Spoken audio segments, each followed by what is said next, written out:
Bonjour et bienvenue sur le podcast Explore Japon, le podcast qui explore le Japon sous toutes ses coutures. Des conseils voyage, de la culture ou bien de la vie de tous les jours en passant par l'apprentissage du japonais, partons ensemble une fois par semaine pour ce magnifique pays qu'est le Japon.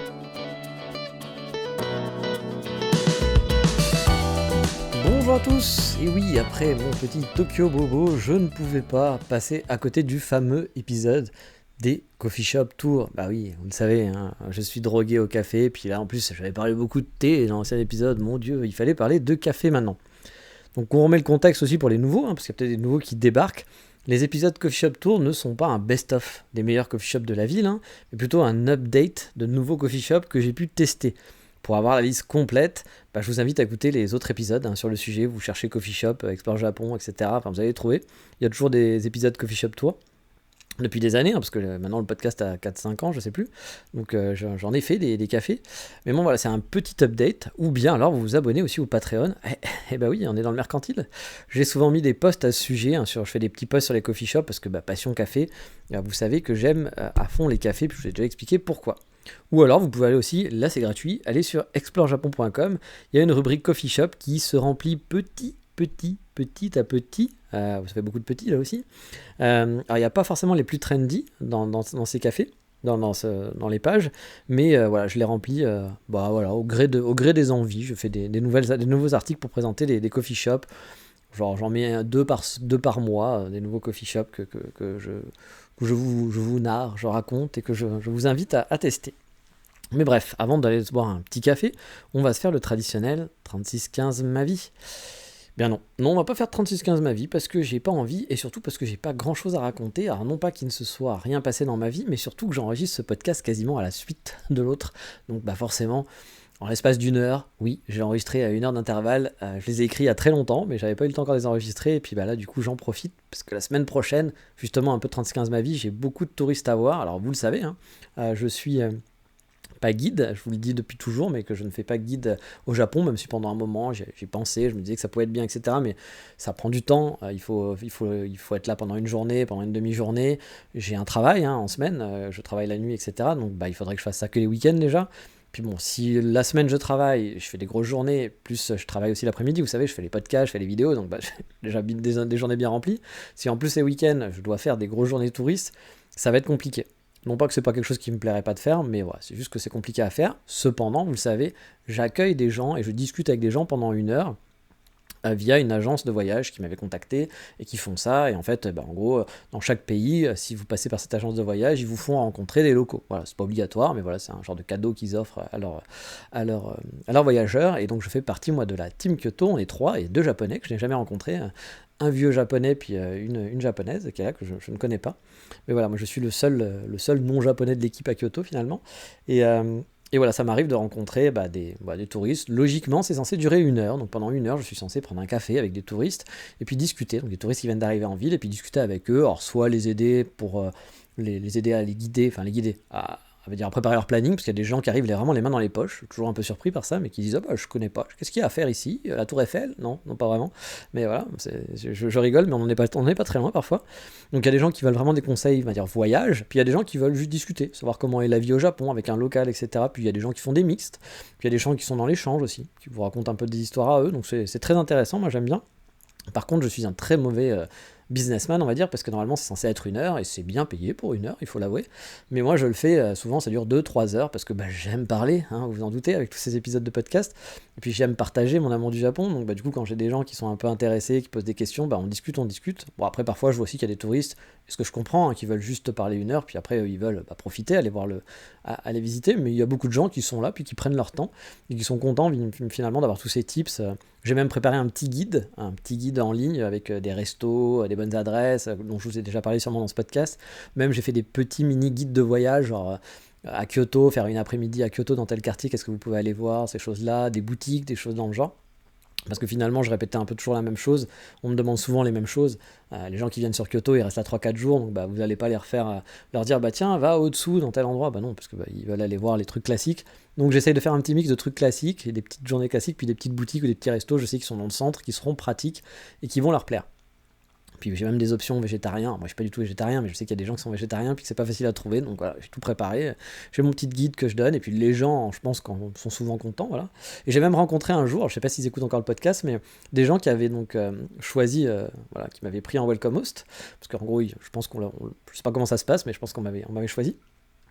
Et en fait, quand ils ont vu la photo, ils ont dit mais je le connais ce type-là, je l'ai déjà vu. Puis ils savaient pas trop où. Puis au bout d'un moment, ça leur est revenu en se disant mais oui, c'est le mec du podcast Explore Japon.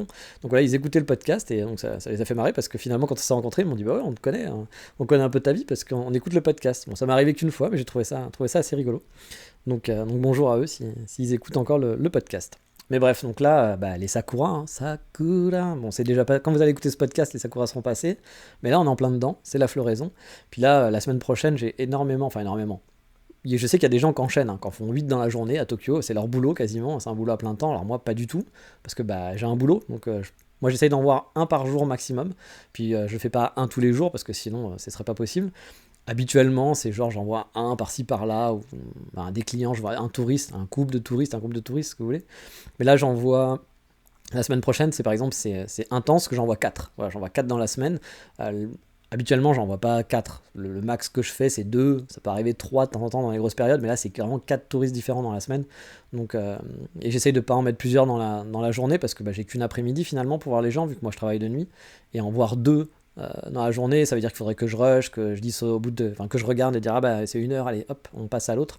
J'aime pas trop, je préfère prendre mon temps, puis je fais. Alors bien sûr, je vais pas vous mentir, hein, je fais de l'argent en plus, donc on crache pas dessus. Mais je fais pas ça spécialement pour l'argent non plus, c'est-à-dire que si demain ça devient trop contraignant, que ça devient chiant, j'arrête, moi j'ai un travail, j'ai pas besoin de faire ça pour vivre. C'est un plus, tant mieux. Mais voilà, je fais ça aussi par plaisir, parce que j'adore parler du Japon, puis moi quand on m'a dit, tiens, tu vas aller dans un café, discuter avec des gens, parler du Japon, j'aurais dit, mais je suis payé pour faire ça. Je savais pas qu'on pouvait être payé pour faire ce que j'aime faire. Donc je me suis dit, pourquoi pas. Donc voilà, donc là, c'est la semaine prochaine. Va être un peu intense après alors pas la semaine prochaine quand vous écoutez ce podcast, ça sera déjà passé, mais pour moi ça va être une semaine un peu intense. Et puis il va falloir aussi que j'aille à l'immigration, parce que comme vous l'avez entendu dans le podcast précédent qui était à 1 heure pour moi, mais pour vous qui sera 2 semaines d'intervalle, du coup je dois aller faire mon passeport. Je dois aller avec mon ancien passeport et mon nouveau passeport assez rapidement à l'immigration, en espérant que tout se passe bien. Et puis comme ça, si tout se passe bien, je peux renvoyer mon ancien passeport. Mais là, je dois avouer qu'entre temps, j'ai eu le temps de regarder, j'ai ouvert mon passeport, et il y a un truc bête. C'est vraiment très bête. Mais quand j'ai ouvert mon passeport et que j'ai vu que c'était mon adresse au Japon, ouais, c'est cool, ça fait plaisir. Franchement, ça fait genre vraiment, ouais, j'habite au Japon, quoi, tu vois. Bon, t'avais déjà la carte de résident et tout, etc., mais mon ancien passeport, il y avait Paris et tout. Là, mon passeport, mon identité, maintenant, elle est au Japon. Alors, même si j'ai pas la résidence permanente, etc., mais c'est un petit plaisir tout con, mais c'est un petit plaisir. Mais voilà, pour le 36-15 Savie, on va s'arrêter là. Pas grand-chose. Je pense que le prochain podcast, il y aura pas mal de choses, parce qu'il y aura quasiment 1 mois qui seront passés entre les deux, donc je pense que j'aurai des choses à vous raconter, puis des trucs administratifs surtout. Mais là, en attendant, on va passer directement au café, on veut du café. Donc on va prendre sa dose de caféine dans les rues de Tokyo. Alors je vais vous faire la tournée des cafés que j'ai fait fin mars, du coup, lors de mon passage dans la capitale. On va le découper en 2 grandes parties. Les nouveaux que j'ai testés, voilà, parce que y a des nouveaux cafés que j'avais envie de tester, qui étaient dans ma liste, il y en a beaucoup même, mais bon, j'ai dû faire un choix. Et puis il y en a d'autres où je suis retourné. Avec le fameux tea shop en bonus, parce que pour ceux qui n'auraient pas écouté l'épisode précédent ou ceux qui vont juste vouloir écouter cet épisode un jour, ça serait un peu dommage de pas aussi faire la pub. Alors je ne vous referai pas toute l'anecdote, mais de refaire la pub de ce tea shop, de ce salon de thé qui était quand même fort sympathique, quoi qu'il arrive. Mais allez, commençons par centraliser, parce que j'étais à 20 minutes à pied, comme je vous l'avais dit, de la gare de Nakameguro, mon capsule hôtel. Il était pas loin de Shibuya, et il m'est arrivé souvent de matin de partir de mon capsule en direction de Nakameguro pour prendre le train. Et sur place, je vais vous parler pour commencer de School Bus Nakameguro. Ça va peut-être vous dire quelque chose, School Bus, parce que j'ai déjà parlé de ce café, enfin de cette marque de café. Vous allez comprendre pourquoi. Alors School Bus Nakameguro, il est au bout du canal, le canal Osakura, là, qu'on voit à chaque fois partout quand vous allez à Nakameguro, forcément vous vous baladez le long de ce petit canal. Fameuse balade avec les cerisiers, etc. Le café, il fait l'angle entre le canal et une grosse avenue qui est au bout. À vrai dire, dans le quartier, comme je vous l'avais dit dans le podcast précédent, les coffee shops, c'est pas ce qui manque. Je vous ai déjà testé quelques-uns, mais plus les années passent et plus le quartier, franchement, est envahi de coffee shops. Sûrement aussi à cause de l'afflux de touristes, et puis du gros Starbucks Roastery qui du coup ramène du monde, et puis des gens frustrés qui vont se dire attends, je fais pas la queue, Michel, pour aller au Starbucks, et puis du coup qui vont au café qui est à côté, qui est tiens, on va se faire une pause là-bas. Donc un Starbucks qui est très connu pour son architecture, qui donne envie, mais je dois dire que j'ai quand même halluciné de voir tous ces gens qui font la queue dans ce bâtiment gigantesque, je vous en avais parlé. Franchement, je trouve que c'est vraiment too much. Mais vous vous en doutez, moi je suis pas allé au Starbucks, j'ai préféré donc tester ce café School Bus. School Bus que je connais bien parce que c'est une marque du Kansai, une marque de par chez moi. Vous savez, Kansai c'est la région Osaka, Kyoto, Kobe, etc. Ils ont plusieurs coffee shops, que ce soit à Osaka, Kyoto et Kobe. J'ai même fait l'ouverture de leur premier coffee shop à Kyoto en fin 2018, début 2019 je crois, si je dis pas de bêtises. Enfin, quand je dis le premier coffee shop, c'était pas leur premier coffee shop en tout, c'était le premier dans la ville de Kyoto. Leur premier, je pense qu'il vient d'Osaka, que j'avais déjà testé, 2 qui étaient sur Osaka, peut-être qu'ils en ont plus maintenant, mais à l'époque, en tout cas, il y en a, les derniers que je connais, mais il y en a peut-être un troisième maintenant qui a ouvert, parce que ça a l'air de pousser quand même. Mais moi, il y en avait 2. Et j'en ai testé aussi 2 sur Kyoto. Et il y en a un sur Kobe, que j'ai jamais testé, mais je suis passé devant quelques fois. Et j'avoue, j'étais pas du tout au courant qu'ils étaient aussi présents sur Tokyo. Pour moi, c'était vraiment genre, on est dans le Kansai, on est des gars du Kansai, les gars, quoi. Alors après, il n'y a pas de surprise, vu qu'ils ont quand même bien uppé la franchise. Bon, c'est normal qu'au bout d'un moment, tu vas à la capitale. Mais c'était vraiment une surprise pour moi de voir leur logo en marchant, en disant, oh, il y a un school bus. Je suis passé devant et j'ai vu le logo, je fais waouh. Alors bon, vous vous doutez, le logo, c'est un bus scolaire américain, forcément. School bus, voilà. Mais j'étais vraiment surpris en me disant, bah tiens, ils sont là aussi. Je connais, enfin, je connais ce logo. Ah bah oui, c'est School Bus, ok. J'étais vraiment surpris. Un peu comme quand on voit un vieil ami, mais qui vous connaît pas, lui, mais moi, j'avais l'impression de revoir un vieil ami. Et donc, à l'intérieur, c'est très archi-design, quoi. Un beau matériau, bien travaillé, il y avait de l'espace, c'était grand, franchement, pour le coup, un grand coffee shop. Mais à Nakameguro, il y a pas mal de grands coffee shops, mine de rien. Il y avait différents espaces. On peut même être aussi, on peut être assis genre en face de la rue, sur un comptoir, un classique, on va dire, dans un coffee shop. Ou bien être en face d'une grosse fenêtre. Il y avait une très grosse fenêtre baie vitrée avec une table et une petite table et puis des gros pas canapés, mais des sièges confortables. Et moi, je me suis installé, c'était vraiment cool. Il y a aussi une très grosse table où on peut être à plusieurs, etc. Ou alors être sur des comptoirs en face du barista. Il y a vraiment de l'espace. Et le matin, c'est très ensoleillé. Perso, j'ai pris la place donc instagrammable, on va dire, parce que elle était là, elle était dispo, puis elle avait l'air agréable. Donc je pense qu'elle était je pense qu'elle est très instagrammable parce que franchement pour les photos, elle était top. C'était en face donc de la grosse baie vitrée avec la petite table basse, les sièges confortables comme à la maison, à côté de la platine vinyle parce qu'il y avait une platine vinyle et les enceintes. Bon, il passait pas de vinyle, mais c'était pour le design, je pense. Bref, ça faisait vraiment le petit coin cool. Il y avait le soleil qui tapait à travers la baie vitrée, ça donnait de magnifiques reflets sur mon café latte. Je vous dis, c'était la place instagrammable et confortable pour le coup, vraiment. Niveau café, c'est pas le meilleur coffee shop que je préfère du monde entier, même dans le Kansai, mais ça reste une valeur sûre. En plus, c'est une valeur sûre surtout pour les pâtisseries. À Kyoto, je prends toujours un French toast, donc comment on appelle ça, French toast, parce qu'on n'appelle pas ça un French toast en France, on dit pas c'est un toast français que je vais manger ce matin, chérie. Du pain perdu, voilà, du pain perdu, c'est revenu. Mais bon, on appelle ça un French toast. Ils avaient aussi des cheesecakes là, parce qu'à Kyoto, et c'est vraiment French toast, enfin ça a peut-être changé, ça fait longtemps que je suis pas trop allé à suite de Kyoto, mais avant, le French toast de Kyoto était pas le meilleur French toast que j'ai mangé, mais franchement, il est qualité. Mais là, ils avaient aussi des cheesecakes, ils avaient une carte un peu plus variée, je trouve, qu'à Kyoto. Pas dans le bakery, parce qu'effectivement, à Kyoto, il y a aussi un School Bus Bakery, qui est là, un genre de café-pâtisserie, voilà, où là, on peut acheter du pain, etc. Mais là, non, là, c'était pas le cas, c'était vraiment en mode coffee shop. Et franchement, la carte, elle était variée, et j'ai pas été déçu, voilà, j'ai passé un bon moment. Par contre, ce qui faisait la particularité avant, c'est qu'on vous donnait un petit porte-clés en forme de bus scolaire avec un numéro pour vous appeler quand votre café était prêt. Et ça, je trouvais ça marrant, du coup, c'était sympa. Puis là, c'était plus classique. J'ai juste eu mon café servi à table, rien de foufou, quoi. Donc c'est un peu dommage parce que le concept était sympa, je trouve, le concept du bus scolaire. Mais bon, c'est vrai que c'est à gérer, c'est peut-être pas le plus simple. Avec tous les touristes, quand vous dites Nanaban, les mecs, Nanaban. Nanaban, quoi, qu'est-ce que tu es en train de me dire, Gisèle, j'y comprends rien. Nanaban, oui, c'était numéro 7, mais si tu parles pas japonais, tu peux pas le deviner. Bref, ça reste une bonne adresse pour moi pour se poser, puis une bonne alternative au fameux Onibus, Nakameguro Onibus Café, qui est un classique pour les amoureux de café, qui est là depuis super longtemps, mais il est à l'opposé du quartier en plus finalement, donc c'est une bonne alternative si vous avez envie de café maintenant, et que vous êtes très loin, et que vous n'avez pas envie de marcher ces 15 minutes jusqu'à Onibus. Sachant qu'Onibus, maintenant, c'est touriste. Il y a du monde, il y a la queue. Moi, j'avais connu un Onibus qui était beaucoup plus calme que ça maintenant. Mais vous le savez, le tourisme a explosé au Japon. Puis les gens qui aiment le café aussi, ou les gens qui vont dans les coffee shops, en tout cas, pour le côté « regarde ma photo », sont de plus en plus nombreux. Donc, oui, maintenant, les cafés, surtout les cafés un peu trendy, ils sont difficilement accessibles, quoi. Mais heureusement, L'avantage de Tokyo, des villes comme Tokyo, c'est que des cafés, il en pop tout le temps, et donc il y a des nouvelles perles qui arrivent à droite à gauche, qui sont pas encore connues, et dans lesquelles vous pouvez aller vous aventurer, passer un très bon moment.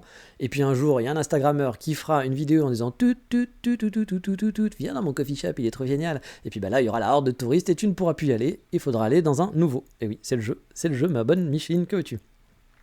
Mais restons dans le quartier de Nakameguro, on va parler d'Épulore. Épulore.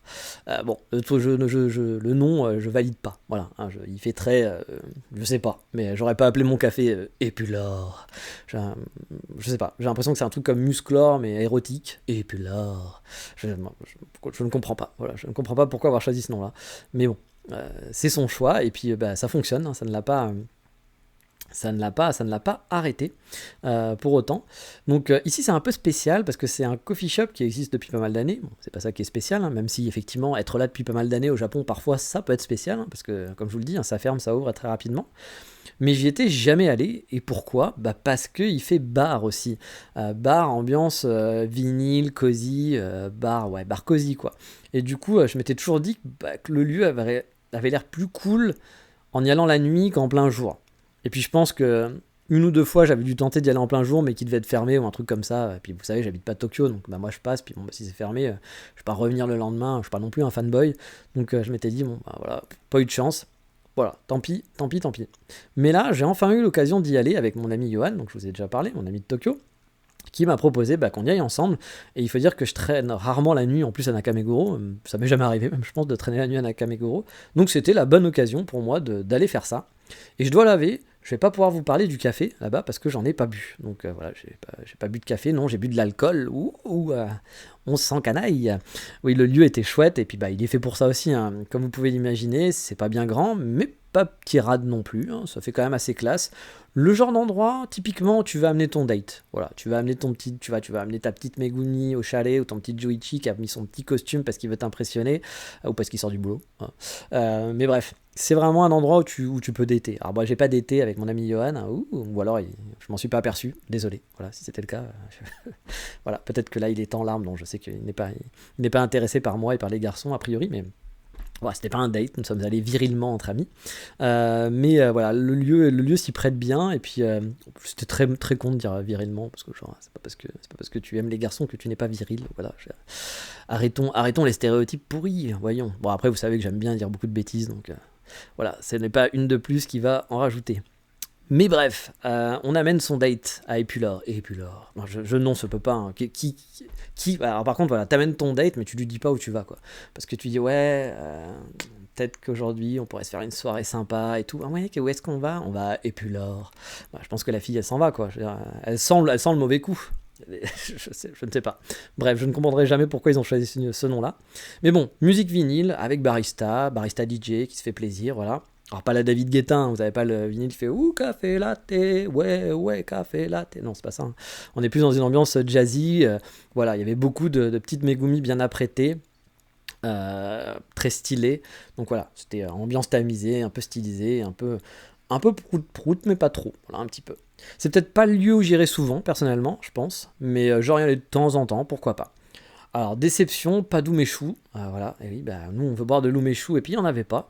Mais les cocktails étaient bons, mais contrairement à Numéro, je ne sais pas si vous vous souvenez de ce bar-café dont je vous avais déjà parlé, que j'avais bien apprécié à l'époque, ils n'étaient pas non plus exceptionnels en termes d'originalité, les cocktails. Alors que Numéro, il y avait vraiment ce côté, on fait des cocktails au café, puis j'avais bien aimé le concept. J'ai senti aussi les baristas un peu prout-prout, hein, aussi à venir nous voir du genre vous n'avez pas commandé là, vous êtes installé à la table, petit touriste, ça serait bien quand même que tu squattes pas. Bon, alors qu'on avait déjà pris notre commande par un autre barista, mais bon, je peux pas leur en vouloir non plus, hein, c'est un peu le lieu, puis t'as deux gaijins qui débarquent, qui veulent ça, etc. Donc, c'est la vie, c'est pas très grave, je vais pas me rouler par terre. En tout cas, à tester un jour aussi, peut-être en journée, l'ambiance doit être différente, je suppose. Cependant, pour un bar tranquille, posé, ou pour dater, ça reste une bonne adresse, je pense. Mais ne dites pas, on va à Épulore. Voilà, s'il vous plaît, ne faites pas ça. Et allez, on termine dans le quartier avec non pas du café, finalement on n'a pas fait tant que ça, hein, parce que on a fait des bars, et là on va faire un autre truc, donc c'est quoi ce bordel? Mais on va boire du thé, oui, c'est pour ceux qui l'ont écouté la semaine dernière, hein, là aussi c'était via mon ami Johan, mais cette fois il n'était pas avec moi, petit saligo, hein, il avait prévu le coup. Il m'avait conseillé ce lieu en me disant qu'il y avait du thé caféiné, j'ai cru comprendre qu'ils avaient donc du café, alors que en fait non, voilà, j'étais un peu con, ils avaient que du thé. Bon, je me suis retrouvé bien bête devant la carte, vous le savez. Hein. On a déjà parlé de tout ça. Puis si vous le savez pas, écoutez le podcast précédent. Il y avait une longue anecdote là-dessus qui était, je pense, sympathique à écouter. J'espère. Donc je reviendrai pas en détail dessus. Mais cette boutique de thé, c'est donc Chiaba. Une boutique, je crois que c'est Chiaba, il me semble. Une boutique tenue par une japonaise mariée à un gaijin. Oui, j'ai des côtés stalker, c'est effrayant, je le sais, mais je suis allé voir son Instagram et puis j'ai vu qu'elle était mariée, que le propriétaire, l'homme qui était tout le temps sur les photos, n'était pas très japonais. J'ai parlé un peu avec donc cette patronne qui était sympathique, qui a pas mal d'amis français, de ce que j'ai compris. Et du coup, c'était chouette, on a bien discuté, ça m'a fait plaisir. Le lieu est sous la ligne de chemin de fer, donc c'est marrant, c'est le genre d'endroit où j'ai toujours rêvé d'ouvrir une boutique, comme je vous le disais. Je me souviens plus vraiment de comment était l'intérieur, parce que j'ai pas pu, je suis resté au comptoir, parce que l'intérieur, je l'ai juste entrevu, parce qu'il y avait vraiment beaucoup de gens, et il y avait du monde, donc j'ai pu me poser que en comptoir, pardon. Mais ça avait l'air quand même bien cosy, voilà, bien designé, etc. Le genre de lieu où tu as envie de te poser, ça fait envie, et je pense que c'est le bon moment, enfin le bon endroit pour te poser, boire ton thé. Ça fait pas très genre thé traditionnel japonais, hein, vous n'allez pas être sur un tatami, etc. Mais justement, il y avait un peu cette ambiance coffee shop que j'aime bien, très cosy, très chill, un peu tamisé, etc. Donc je pense que c'est plutôt chouette. Moi j'ai passé un très bon moment. Je suis très mal placé par contre pour vous dire si c'est quali ou non, hein, comme vous le savez, mais bon, j'ai l'impression qu'ils ont une bonne réputation, et si vous aimez le thé, ça serait dommage de s'en priver. Le café est juste après la gare de Nakameguro, enfin le thé, hein, parce que c'est pas un café. Il suffit de suivre la rue avec toutes les boutiques, tous les rails, et vous tomberez dessus au bout d'un moment. Au passage, en partant de là, vous avez aussi une coulée verte qui est très sympa, qui débute de ce lieu-là. En fait, juste après je sais plus si c'est juste après ou juste avant le tea shop. Il faut prendre à droite, et là vous avez une fameuse des coulées vertes que je kiffe tant dans l'ouest de Tokyo, et je l'ai pris et je l'ai pris une deuxième fois. J'avais déjà pris une première fois, mais je suis un peu allé plus loin et c'était franchement fort agréable. Mais avant de prendre le train à la station Nakameguro, parce que oui, on va peut-être quitter Nakameguro, on va remonter vers Ebisu Daikanyama. Car pour ceux qui ne savent pas, Tokyo c'est très vallonné. Il arrive souvent de grimper et de descendre pour regrimper ensuite. Et moi franchement je déteste grimper, donc je m'entends souvent râler dans ma barbe en train de grimper, dire ah putain il va falloir redescendre pour regrimper derrière, j'en suis sûr, et effectivement c'est souvent le cas. Et là je vais vous parler, et non pas vous conseiller un café, je vais juste vous en parler, je vous donne l'adresse, car le lieu, même s'il n'a rien d'original, peut être un spot au cas où. Car honnêtement, le café était moyen. En plus, les pâtisseries étaient pas top non plus, enfin ça allait, mais sans plus, quoi. Voilà. Le nom de ce café, c'est Joe Talk Coffee Roaster. Pourtant, pourquoi roaster? Ils ont une machine effectivement pour torréfier le café, mais bon, c'est pas non plus, la qualité n'était pas non plus ouf de ouf. C'était correct, mais c'était pas ouf. Donc voilà, c'est plus un café que je vous conseillerais si vous êtes dans le coin puis vous voulez faire un café puis que vous n'avez pas envie de marcher. Ou alors, si vous voulez un vrai bon café et vraiment kiffer, je vous conseillerais de pas aller là-bas. Voilà, tout simplement. Parce que c'est pas qu'il est mauvais, mais ça sera pas le top de la qualité. Il y a tellement de super bons coffee shops à Tokyo que bon, celui-là, il est pas à mettre dans sa liste en top priorité, quoi. Après, quand on passe devant, il tape un peu à l'œil. On dit ça a l'air sympa ici. Tu vois, on dit ça, pour se poser, se prendre un café, c'est pourtant cool. Et pourtant, il y a rien d'extraordinaire. Il y a juste un petit banc qui donne sur une rue qui est très passante et un peu bruyante. Voilà, il y a beaucoup de circulation. Et à l'intérieur, il n'y a pas vraiment de place assise non plus. Juste des genres de micro bancs pour légèrement poser ses fesses en hauteur, quoi. Des genres de tablettes, des tablettes fessiers, je sais pas. Tablettes fessiers, bon, je sais pas comment on peut appeler ça, mais des tablettes à fesses, quoi, qui sont face au comptoir. Et moi j'ai pas eu de chance, j'y suis allé un matin et ça devait être la journée des livraisons, du coup sans arrêt des livreurs passaient dans le couloir entre la tablette et le comptoir des baristas, et du coup j'ai dû me contorsionner souvent et même à un moment sortir du café pour laisser passer un mec qui venait livrer des grains de café. Bref, c'était pas vraiment cosy, quoi. Les baristas, elles étaient pas non plus super sympathiques. Sans plus, c'était pas non plus, c'était pas désagréable, mais bon, étant tout seul dans le café, c'est souvent l'occasion de vous demander en tant qu'étranger, tu viens d'où? La France, j'adore la France, bon voilà, truc classique. Là rien du tout, pas un mot, à part les formalités d'usage, bonjour, merci, quoi. Bref, une adresse qui n'est pas mauvaise, mais qui n'est pas bonne non plus, et que je recommande pas forcément. Mais comme ça, vous l'avez. Pas trop loin, toujours un peu dans le quartier, mais plus côté Daikanyama. Là, on était plus du côté Ebisu. J'ai testé Woodberry Coffee, qui se trouve sur la grande avenue qui descend à Nakameguro, au croisement qui vous permet d'aller soit à Ebisu, soit vers Daikanama, ou soit ressemble à Nakameguro. Aïe, bah, si vous êtes pas... si vous dites pas, mais oui, bien sûr, tel endroit. Bon, je sais, j'explique très mal, mais bon, je pense que pour ceux qui ont un peu l'habitude, ils diront, ah bah oui, ok. Ou alors ils diront, ah bah oui, mais en fait, c'était pas du tout là. Désolé, mon explication est un peu pourrie, mais vous avez le nom. Voilà, donc avec le nom du café, vous allez pouvoir retrouver. Là aussi, l'avenue est très passante et le coffee shop n'est pas bien grand. Hein. Enfin, franchement, quand on rentre, il y a juste une porte. Voilà, donc c'est pas très grand. Il y a peut-être 4 places au fond, 4 places assises, puis 2 sur un genre de mini comptoir. Et quelques places en face du comptoir des baristas. Donc, bon, allez, on rentre à 10, quoi. Mais le coffee shop est quand même super bien décoré et les baristas étaient fort sympathiques, parlant un très bon anglais au passage aussi. Hein. Kyoto, ça c'est pour ton petit cul. Parce que c'est vrai que Kyoto et l'anglais, c'est pas forcément leur fort. Et là, par contre, ouais, c'était nickel. Et au bout de quelques minutes, quand même, ouais, un mec, je suis un peu lent, hein, vous le savez, j'ai réalisé que le nom du coffee shop me disait quand même quelque chose. Woodberry. Ouais, alors, Woody Woodpecker, non, c'est pas ça. Mais j'ai recherché un coffee shop où j'étais. Je me suis dit, Woodberry, je connais. Et je me suis dit, mais oui, j'y suis allé en octobre à un truc qui s'appelait comme ça. Et donc je suis allé voir sur Google Maps à Ogikubo, j'en avais parlé dans le dernier coffee shop tour. Donc c'est un quartier entre Kichijoji et Koenji. Et bingo, bah oui, c'était le même nom. Donc moi je me la pète un peu en me disant ouais, je m'y connais trop en coffee shop, c'est super. Je vais me la péter devant le barista. Donc je demande au barista, je fais au fait le Woodberry c'est le même c'est la même marque que celui de Ogikubo. Il me fait ah oui, mais oui, Ogikubo entre autres, puis les 8 ou 9 coffee shops qu'on a, on en a un à Shinjuku, à Shibuya. Je fais ah ouais, bon bah d'accord, ok, c'est hyper connu. Excuse-moi, moi je connaissais celui qui était peut-être le moins connu. Enfin, mais par contre celui d'Ogikubo était très beau, hein, je vous l'avais dit, hein, c'était un magnifique coffee shop avec la carte en ligne, on pouvait commander, c'était genre hyper en 2000, où tu pouvais choisir quel grain tu voulais choisir, la taille, enfin il y avait plein de trucs, c'était ouf. Puis c'était même en anglais, je crois, ouais, il y avait même la traduction en anglais du menu, tu vois, waouh.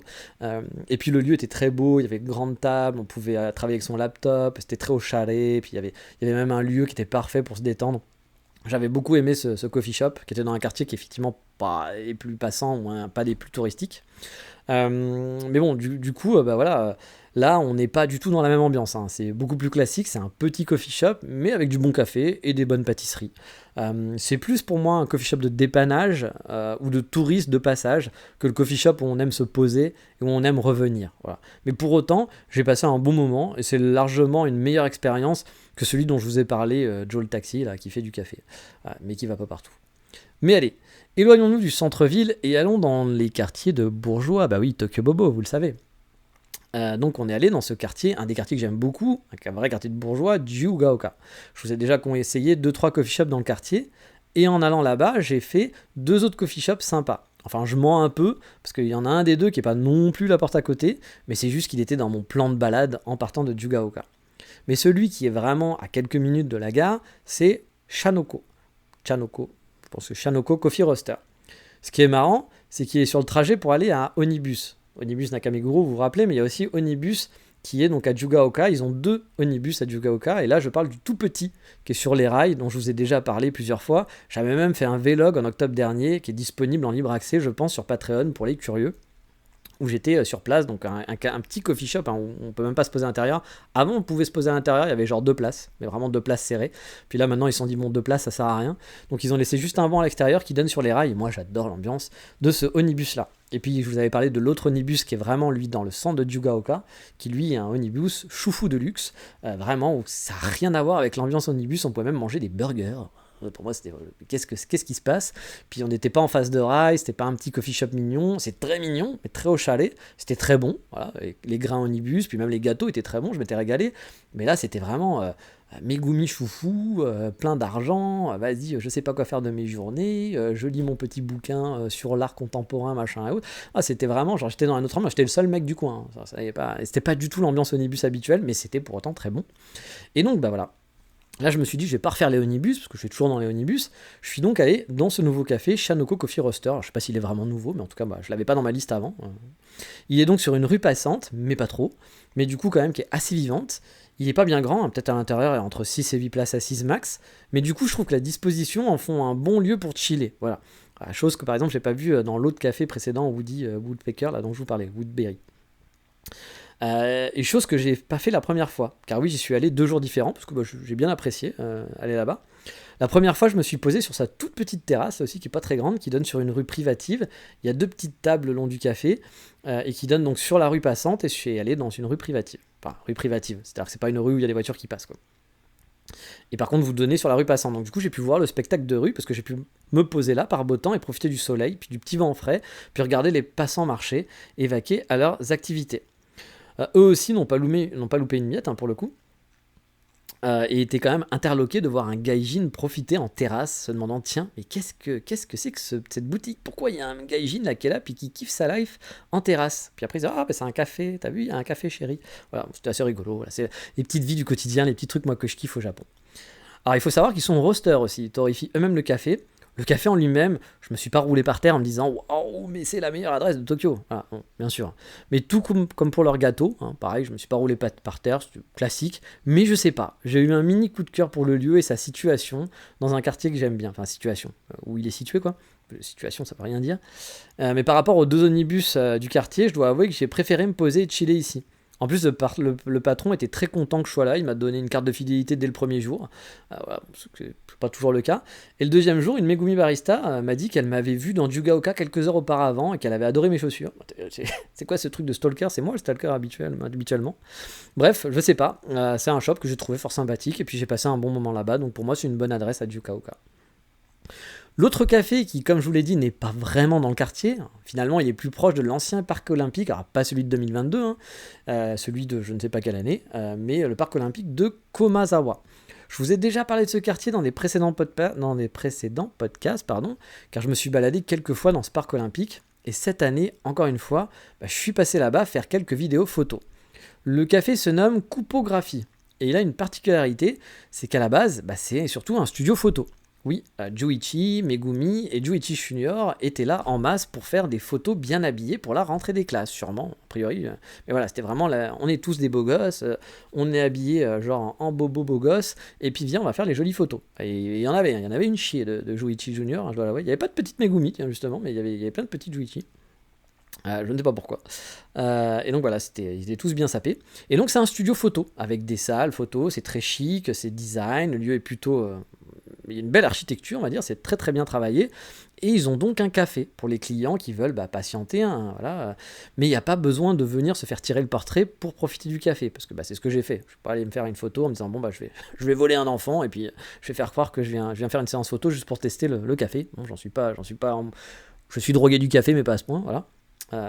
Peut-être que je pourrais... Non, on va pas voler un enfant. Ne faisons pas ça. Bref, au menu, le café...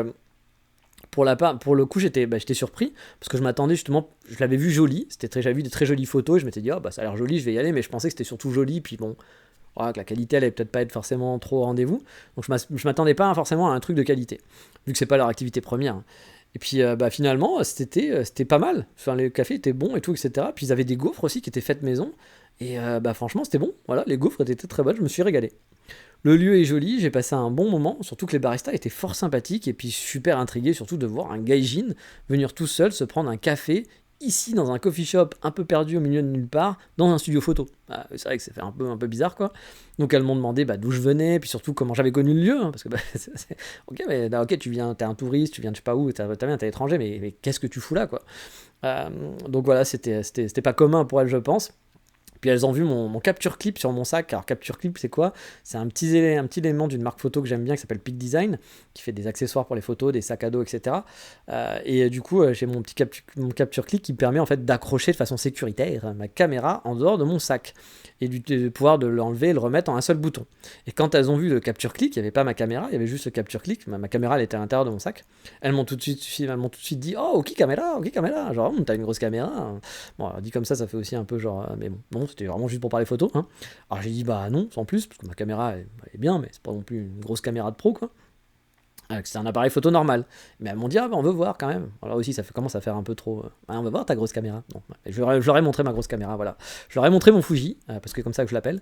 On a discuté un peu photo et on a voulu voir elles ont voulu voir mon Instagram du coup. Alors moi j'avais un peu honte, je dois vous l'avouer, parce que c'est un studio photo pro. Puis elles étaient en train de me dire oh Sugoi, les photos elles sont trop belles. Elles m'ont même demandé si elles pouvaient suivre mon compte Insta, etc. et tout. Et moi, franchement, j'avais super honte, parce que je suis pas photographe pro. Alors, j'aime bien faire de la photo. Je sais que beaucoup de gens complimentent mes photos, mais je me considère pas du tout comme un pro, hein. J'ai un petit œil, ok, j'aime regarder les gens, je suis curieux, mais j'ai pas vraiment de technique en dehors de ça, quoi. Donc j'étais un peu là, genre, oui, bah, c'est ok, mais non, dis pas Sugoi, quoi. C'est gentil, mais on va s'arrêter là. Bon, après, c'était sûrement plus poli qu'autre chose, hein, mais bon, elles m'ont quand même suivi, etc. Donc, c'est qu'elles ont dû aimer le compte, a priori. Ou alors, c'est qu'elles sont vraiment très très polies, ce qui est possible aussi. Mais bon, on va prendre le côté positif, hein, on va prendre dans le côté bon compliment, on va dire qu'elles ont kiffé mes photos, et ben merci. Voilà. Mais on a bien discuté, on a parlé de café sur Tokyo, on a parlé de café sur Kyoto, etc. Et franchement, il y a sûrement un peu de chance, enfin peu de chance que vous traîniez dans le coin, hein, mais si c'est le cas, et si vous aimez les jolis lieux, bah ça reste un endroit parfait pour se faire un café, je pense. Et là, on va passer dans la catégorie comeback dans le funky clack, l'état d'esprit et l'effet. Oui, voilà, citer du l'alliance ethnique, c'est fait dans ce podcast. Ça ne parlera pas à tout le monde, mais vous l'aurez compris, on va parler des coffee shops dont je vous ai déjà parlé dans de précédents coffee shops. Donc pas des nouveaux, dans le coffee shop tour, donc des coffee shops où je suis retourné. Et pas très loin de celui-ci, justement, de l'autre côté du parc olympique, du coup, il y a encore et toujours, un Onibus Coffee. Mais cette fois, c'est le Onibus Roaster, donc qui se trouve là-bas, celui qui fait la torréfaction. Alors c'est un bien bel endroit, hein, où j'étais allé il y a quelques années, où je me souviens, j'avais discuté avec une barista qui avait été super sympathique, j'avais passé un bon moment. Bon bah là, elle n'était pas là, ils l'ont tuée, je sais pas, mais l'ambiance c'était pas la même, hein. C'était des baristas qui faisaient un peu la gueule, voilà, alors, je sais pas si c'était une mauvaise journée, ou si c'est la nouvelle politique de la maison. C'était cordial, hein. C'était serviable, mais bon, pas de salut ma couille, tu viens où, Sugoi Furansujin, voilà, waouh, tu viens de France, j'adore, je kiffe, c'est super. Non, là, c'était pas de discussion, quoi, c'était genre, pas de sourire, pas de discussion, bon, bah, voilà, ça arrive. Mais après, l'endroit est beau, hein. On boit du bon café, il y a des bonnes pâtisseries aussi, parce qu'Onibus, ils font des bonnes pâtisseries, et bah, c'était le premier, je pense, qui avait. Enfin, je pense que c'est le premier qu'ils ont fait qui n'était pas à côté des rails. Parce qu'avant, Onibus, c'était toujours à côté d'un rail. Tous les coffee shops qu'ils ouvraient étaient à côté d'un rail de chemin de fer. Bon, maintenant, il y en a d'autres, hein. Il y en a plein, puis ils sont plus dans les rails, hein. Ils sont un peu n'importe où. Donc, je pense qu'ils ont viré le concept. Mais bref, ça reste une bonne adresse pour se faire un café. Moi, j'ai bien aimé ma pause là-bas, même si c'était pas très souriant. Je pense que si j'habitais le quartier, je viendrais de temps en temps avec mon laptop là-bas pour me faire un petit café, une petite pause café, puis travailler. Puis le lieu avec le roster qui est derrière la grande verrière est très très beau. Donc, pour ceux qui aiment bien, en plus, la torréfaction et voir un peu les jolies machines et tout, vous pouvez vous faire un petit kiff aussi en allant là-bas.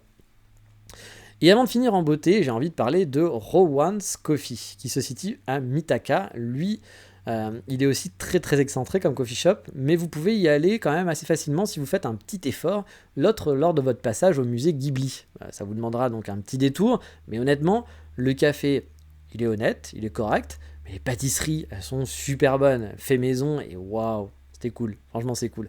Et le lieu il est super mignon, et la proprio, c'est vraiment un café de quartier, hein. Là c'est pas les baristas qui travaillent avec 5 mecs, puis le proprio qui habite au bout du monde et puis qui a 75 cafés. Non, c'est vraiment son café à elle, et franchement elle était très sympa. Je vous en avais parlé lors du dernier coffee shop tour de Tokyo, car j'étais avec mon pote Yuan, que j'avais embarqué là-bas, et on avait bien aimé notre passage. On avait pas mal parlé avec l'employé, puis avec la proprio, et pour ceux qui ne resituent pas, c'était elle qui m'avait demandé Swatte kudasai en allant aux toilettes, du genre asseyez-vous s'il vous plaît, je vous implore, ne pissez pas partout, ne saligotez pas mes toilettes, s'il vous plaît, asseyez-vous sur la cuvette, ne faites pas le pipi les garçons, je veux pas nettoyer ça. Voilà, donc en gros c'était un peu ça. Là je vous ai fait la version longue, mais en gros ça veut juste dire assis-toi sur la cuvette, petit enculé. Voilà, alors sans le petit enculé, mais c'est facilement. Bon bah maintenant il y a toujours ça, il y a même un écriteau dans les toilettes qui te dit assis-toi s'il te plaît, parce qu'il y a des gens qui n'ont pas compris, et j'ai encore eu le droit à la même rengaine, mais j'étais préparé, contrairement à la dernière fois où je l'avais pas vu venir celle-là et que j'étais un peu genre bah, c'est un peu bizarre, hein, quand vous dites les toilettes c'est ici, oui s'il vous plaît asseyez-vous sur les cuvettes, voilà je pense que ça c'est un oui, ah bah oui très bien, sachant que petite anecdote personnelle, on se dit tout, moi je m'assois toujours sur les cuvettes des toilettes, je n'aime pas pisser debout, voilà c'est dit, c'est fait, moi je suis team on s'assoit sur la cuvette, voilà, vous le savez maintenant. Bon, maintenant, passons à ces considérations pipi. Franchement, c'est un café que j'apprécie beaucoup. Il est perdu dans une rue passante, une rue de quartier, quoi. Mais c'est un quartier qui est habité, qui est un peu passant, mais un peu mort aussi. Voilà, c'est pas la grosse rue, c'est la rue où on passe. Voilà, c'est la rue de ville, de province où tu passes, où il y a beaucoup de passages, mais finalement, c'est pas la rue que tu kiffes, où tu vas kiffer marcher. Voilà. Mais c'est pas non plus une grosse rue, une grosse avenue, quoi. Ça reste une petite ruelle, voiture, une voie, voilà, normal, quoi. Mais c'est un petit café d'habitué, vraiment un café de quartier là. On est vraiment dans le café de quartier. Il y a très peu de place, peut-être 6 grand max, mais il est super bien décoré et il fait grave le taf, vraiment. Et moi, ça me ferait vraiment plaisir en tout cas que son coffee shop qui fêtait ses 3 ans, donc c'est cool qu'il ait déjà 3 ans, continue, voilà, pendant longtemps.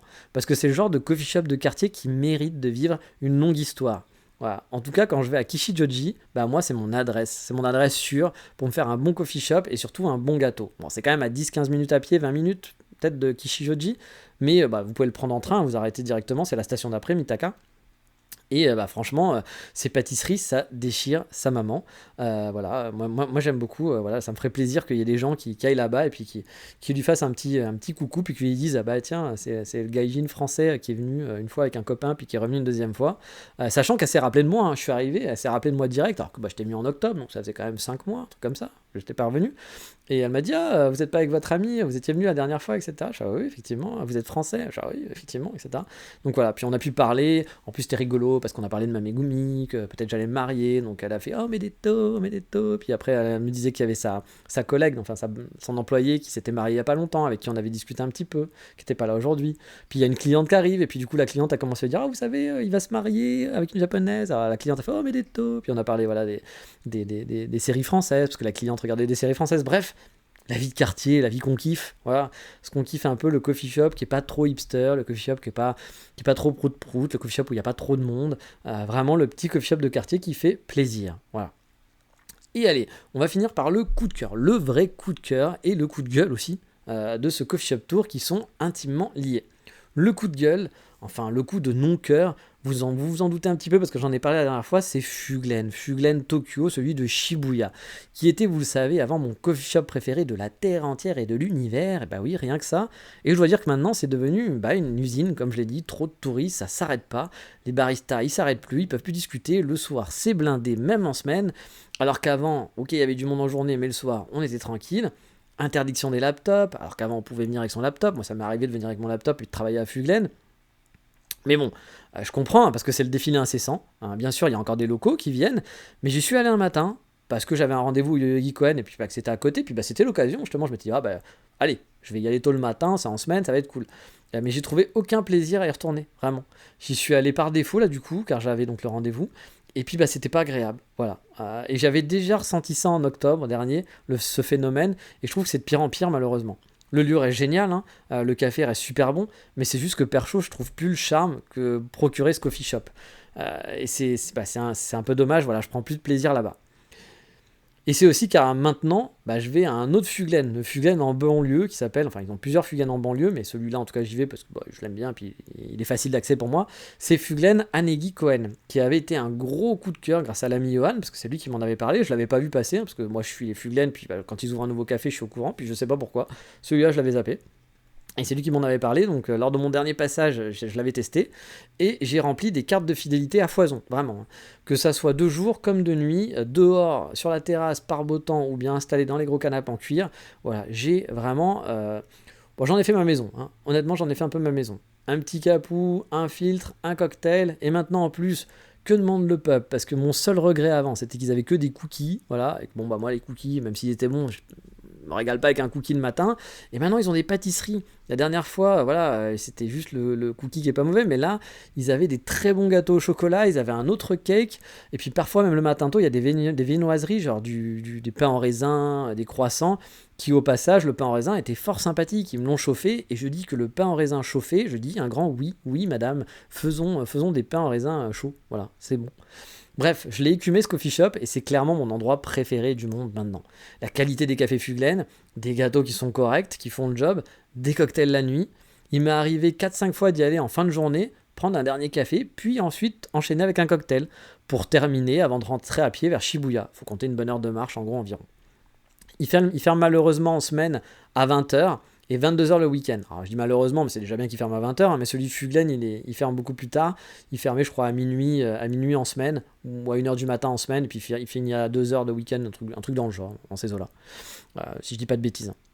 Donc il ferme beaucoup plus tôt que celui de Tokyo Shibuya, mais bon, ça reste cool. Et mon nouveau goal life, voilà, mon but de ma life, c'est d'avoir une maison d'architecte à moins de 10 minutes pour vivre ma dream life. Oui, tout est en dream en anglais, parce qu'on est anglophone. Là-bas, à partir de, voilà, à faire partir des meubles et des habitués de Fuglen à Carnegie Cohen.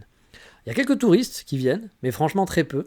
La plupart sont des gens du quartier ou des gens le week-end qui viennent tester venant d'un peu plus loin, je pense, voilà, qu'on vu, il y a un nouveau Fuglen, t'as vu, on a vu tout. Sur Instagram, il y a Micheline46 qui avait fait une super story dessus, donc allez, on va aller le voir. Mais le quartier est pas forcément spécialement touristique, donc du coup, il n'y a pas tant de touristes qui viennent ici. Mais honnêtement, j'adorerais habiter dans le coin, je vous en avais déjà parlé, de mon amour pour Carnegie Cohen, et cet amour ne faiblit pas, et aussi à cause de ce Fuglen, qui est quand même pour moi le coffee shop rêvé, où je rêve de passer mes journées. Bref, Carnegie Cohen a ravi mon cœur, et la place de mon coffee shop préféré au monde, c'est sûr et certain. Mais allez, on reste là pour aujourd'hui, on va faire plus court, parce que la dernière fois c'était 1 heure, donc on va essayer de ne pas faire les 1 heure cette fois-ci. Pour ce coffee shop tour qui sera peut-être le seul pour Tokyo cette année, je pense qu'il y a peu de chances que je retourne là-bas a priori, mais sait-on jamais. Je vais quand même indiquer un petit volume 1 dans le titre de l'émission. On n'est qu'en avril, peut-être, on ne sait pas ce que l'avenir nous réserve. En tout cas, Tokyo est vraiment une ville de coffee shop, vraiment. Il y a des valeurs sûres qui sont là depuis super longtemps, comme les Glitch, les Fuglen, les Olympus. Il y a des coffee shops qui sont dans la place et qui fonctionnent bien. Et il y a plein de nouveaux coffee shops qui pop sans arrêt. Il y a de plus en plus de petits quartiers ou des petits coffee shops de quartier qui pop. Puis il y a aussi des gros hipsters, Arabica ou Blue Bottle. Je parle rarement de ces marques-là, mais qui sont des grosses marques, qui sont un peu des équivalents de Starbucks, un peu plus quali, mais très marketing. Et moi, je suis moins fan au niveau de la qualité du café. Honnêtement, pour Blue Bottle, Arabica, je suis pas un grand fan, mais c'est pas mauvais. Mais par contre, Blue Bottle, par exemple, Blue Bottle, ce sont des génies de l'architecture. Ils font toujours, ou Arabica, ils vont toujours dans des trucs, dans des lieux qui sont super au charré. C'est le lieu Instagrammable. Voilà, ils sont à fond ils ont de la thune, donc ils ont des grands lieux, et des grands lieux hyper Instagrammables qui sont bien travaillés. L'architecture est toujours super chouette. J'y vais pas parce que ça me ressemble moins, mais j'avoue parfois il y en a qui font de l'œil en disant j'aimerais bien me poser là-bas, mais souvent il y a trop de monde, c'est too much, et moi je préfère le truc un peu plus intimiste, pas forcément trop petit mais un peu plus intimiste. Puis les Starbucks ils désemplissent pas non plus, il y en a pour tous les goûts en termes de café, et c'est tant mieux j'ai envie de vous dire. Et les Kissaten, et vous savez, moi je suis pas le spécialiste des Kissaten, je n'aime pas spécialement les Kissaten, je n'aime pas les cafés noirs, filtres noirs, très noirs, je n'aime pas l'ambiance du Kissaten avec le mec en costume, en mode j'habite à Londres dans les années 50.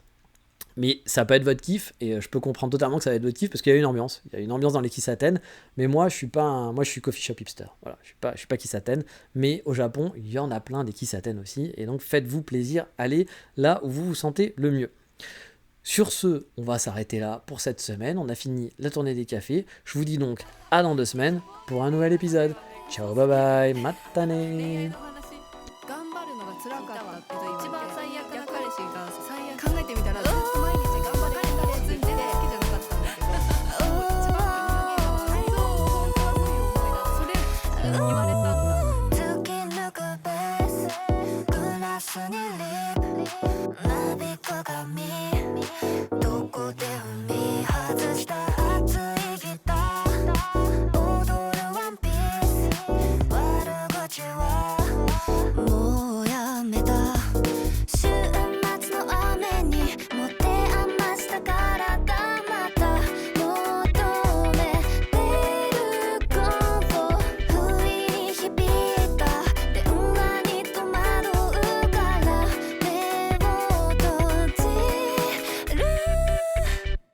もう泣かない。